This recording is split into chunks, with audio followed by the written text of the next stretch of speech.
নমস্কাৰ। অসমৰ শিক্ষক সমাজৰ বাবে এক গুৰুত্বপূৰ্ণ খবৰ।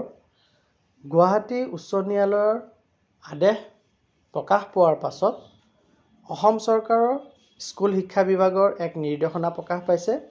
যোনটো নিৰ্দেশনাৰ মূল বিষয়বস্তু হ'ল যে ৰাষ্ট্ৰীয় বঁটাপ্ৰাপ্ত বা ৰাজ্যিক বঁটাপ্ৰাপ্ত কৃতী শিক্ষকৰ চাকৰিকাল বৃদ্ধিৰ যি এক নিৰ্দেশনা ইতিমধ্যে প্ৰকাশ পাইছিল অসম চৰকাৰৰ শিক্ষা বিভাগৰ ফালৰ পৰা, তাক স্থগিত ৰখা হৈছে।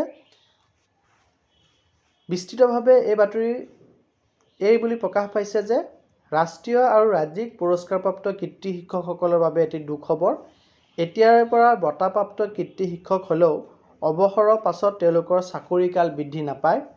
গুৱাহাটী উচ্চ ন্যায়ালয়ৰ এক নিৰ্দেশনাৰ পাছত ৰাজ্যৰ বিদ্যালয় শিক্ষা বিভাগে কৃতী শিক্ষকৰ চাকৰিকাল বৃদ্ধিৰ প্ৰক্ৰিয়া স্থগিত ৰখাৰ ঘোষণা কৰে। শোণিতপুৰৰ এগৰাকী বঁটাপ্ৰাপ্ত অৱসৰপ্ৰাপ্ত শিক্ষয়িত্ৰীক কেন্দ্ৰ কৰি তৰা এটা গোচৰত এই নিৰ্দেশনা জাৰি কৰিছে গুৱাহাটী উচ্চ ন্যায়ালয়ে।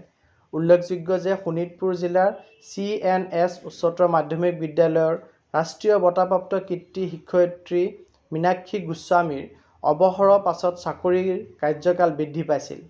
তেওঁ অৱসৰৰ সময়ত বিদ্যালয়খনৰ অধ্যক্ষ পদত আছিল। ৰাজ্যৰ বিদ্যালয় শিক্ষা বিভাগে 2023 বৰ্ষৰ 19 জুনত এক নিৰ্দেশনাৰ জৰিয়তে অৱসৰপ্ৰাপ্ত কৃতী শিক্ষয়িত্ৰীগৰাকীৰ কাৰ্যকাল বৃদ্ধি কৰিছিল আৰু তাৰে পৰিপ্ৰেক্ষিতত তেওঁ বিদ্যালয়খনৰ অধ্যক্ষ পদতে আছিল। তাৰ পাছতে বিষয়টোক লৈ মাধ্যমিক শিক্ষক কৰ্মচাৰী সংস্থা উচ্চ ন্যায়ালয়ৰ দ্বাৰস্থ হৈছিল। সংস্থাটোৰ অভিযোগৰ ভিত্তিত উচ্চ ন্যায়ালয়ত এটি লেখ আবেদনৰ গোচৰ ৰুজু হৈছিল আৰু এই গোচৰৰ শুনানিৰ পাছত যোৱা মাৰ্চ মাহত উচ্চ ন্যায়ালয়ে শিক্ষক সংস্থাটোৰ পক্ষে নিৰ্দেশনা প্ৰদান কৰে। এই নিৰ্দেশনা অনুসৰি এতিয়াৰ পৰা অৱসৰৰ পাছত ৰাষ্ট্ৰীয় আৰু ৰাজ্যিক বঁটাপ্ৰাপ্ত কৃতী শিক্ষকৰ কাৰ্যকাল বৃদ্ধি নহয়।